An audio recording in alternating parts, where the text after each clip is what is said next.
Speaking of chicken nuggets, Dirk, you know where they have chicken nuggets? They have chicken nuggets at fast food restaurants. Oh, yeah. Any particular one? No. But we're not going to mention which fast food restaurant, but there is one out there that's... That Scottish one. Yeah. All right, Dirk. No more Scottish from fast you. food restaurant. You need to get us sued, Dirk. All right. Well, our good buddy, QD account manager Christopher Martin, wrote one of his typically enlightening op-eds in the QD newsletter last week. Questioning Quotas is the name of the piece, and it appeared on Thursday, May 3rd, so it was actually last week. So Chris and his kid went to a will not be named, Dirk, fast food restaurant recently. And the dude behind the counter did something rather odd. So what was that? There was like nobody in the place, right? Okay, it's empty. All right. It's pretty empty. I think he said it was actually empty. Maybe there was a couple people there. And so Chris and his kid went up to the counter and they were going to order their thing, and the guy like disappeared. He's like, are you ready to order? And Chris is like, yeah. So the guy like disappeared somewhere. Just like, where's he going? He went to a kiosk.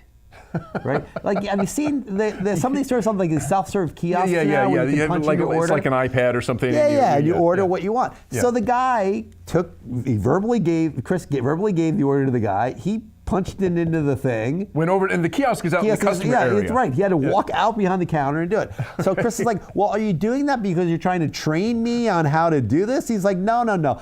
They're busting my chops because I'm not processing enough of my orders through the at kiosk. This kiosk. The management wants us to like get these kiosks up and going. So, every once in a while when it's slow or whatever, I'll just walk out and I'll take one of the orders from the kiosk. Now, so Chris it's like, supposed to be the customers that are doing the kiosk. Right. And Chris is like, well, you're doing this to train me? No, I just have to do it. And meanwhile, it took like 3 times as long to have this thing done, get the order and all this stuff, right? It was nuts. I mean, it totally not thinking about the customer in this whole process, right? I mean, if you think about it, now Deming, for instance, he abhorred quotas. He was famous about abhorring quotas, right. And it was one thing he always said that you needed to get rid of. QD CEO Jeff Dewar, he mentioned in his comments in Christopher's piece that Deming had this idea about quotas. He actually talked about an event that he went to that Deming had in the 80s where he gave a lot of grief to a Ford VP about quotas. You humiliated him, I think. Yes, he did. And Deming humiliated a few thousand people in his career.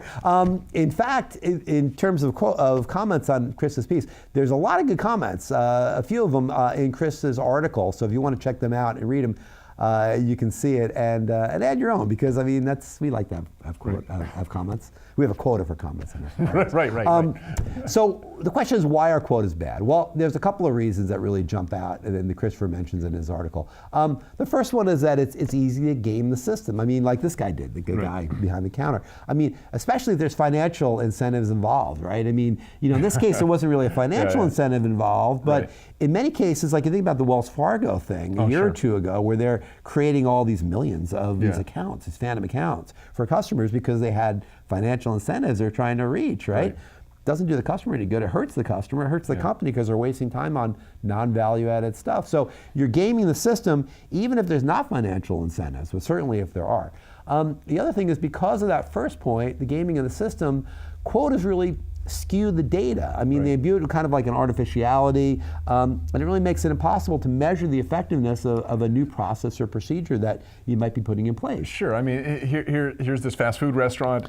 So they're getting a fake idea of how well customers are adopting the kiosks. It's doing great. Customers are using these kiosks like crazy. Well, maybe they aren't. That's right. And it's like if you force the employees to do it, the data you're getting out of that, it's garbage. Garbage in, garbage out. So the idea is you're trying to do this new process or procedure, launch it to get information about how it does and make decisions based on it. You're going to make faulty decisions if the data's faulty. And finally, this is really an important one to me, it really communicates a lack of trust from management to the employees. Basically, they're saying, you've got to do this. I don't care what you know. I don't care what you think. I don't care what you're seeing when you're interacting with customers. We want this to happen. Do it. Shut up and do it. Basically what quotas are saying, right? I mean, you think about like Costco versus Walmart, right? I mean, these are two of the largest big box companies, retailers in the world. I mean, and really, one of them, Costco, is one that really treats his employees with a lot of respect and really, gives them a good wage and trusts them to know what they're doing. Walmart doesn't do that. Walmart's very much a shuffle them in, shuffle them out kind of company, and it's just a very different approach to how retailers can handle the way they deal with their employees. So the question as I close this up is, what's really a better way to handle goal setting and quotas if you need to have them? Well, I think really the focus needs to be on the customer. In general, I think if you act in his or her best interest, you're not going to stray too far from doing the right thing. I mean, in this case, Christopher was there with his kid, and like I say, it took him 3 times as long to get the order. I mean, it's silly to fulfill this artificial quota and hurt the customer's throughput in this way. It's like, get him out, get the customer in and out. Don't waste his or her time. Right. That's ridiculous. Yeah. The other thing is, have employees weigh in on the measures that matter and what's the best way that they can improve them. They're the ones that know. Again, if you trust them and you want to improve a process, ask your employees. Don't say, do this. Say, what do you think we should do? And there's going to be some level of order in this because you have a hierarchy, but eventually you want to at least bring them in on the process and have the respect for them to do that. And then you want to look at the organization in a holistic way. I mean, you need to balance the needs of your customers, your stakeholders, your managers, and your employees, and take them into account, right? At least take them into account. The system isn't going to be gamed that way, and if it is, it's not going to be gamed for long, because ultimately, again, if you focus on everybody within the system, especially the customers, that's going to tell you the way that you need to go in terms of doing what you need to do. And if quotas make sense, maybe they make sense in some cases. In many cases, they probably don't. You probably want to look at getting rid of them. Yeah, it's interesting. I mean, because just in that example with the fast food restaurant, there's so many other things that they could have done that would have been valuable. It's like, you could have instructed the counter people to say, have you used our kiosk? Right.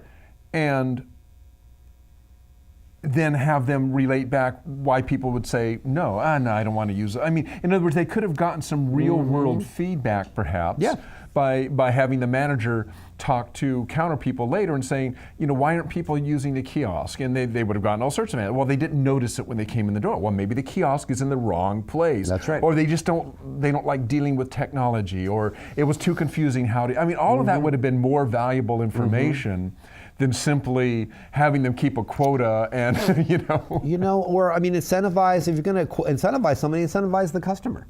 Say, hey, we'll give you 20% off your order if you use the kiosk and give us your feedback. Have a little response form right there by the kiosk. That's actually really cool. I mean, but McDonald's would say, I don't want to give 20% off, 10% off, whatever, or give them a free Big Mac or whatever. Next time they go. Right. Did I say McDonald's? A Scottish burger. Yeah, that's right. Give them a free. Exactly. Give them whatever. Give them a free Scottish burger. Exactly. Double. Sure. Big double. Give them a McDouble. Give them a flurry. They have that as McDonald's. All right. All right.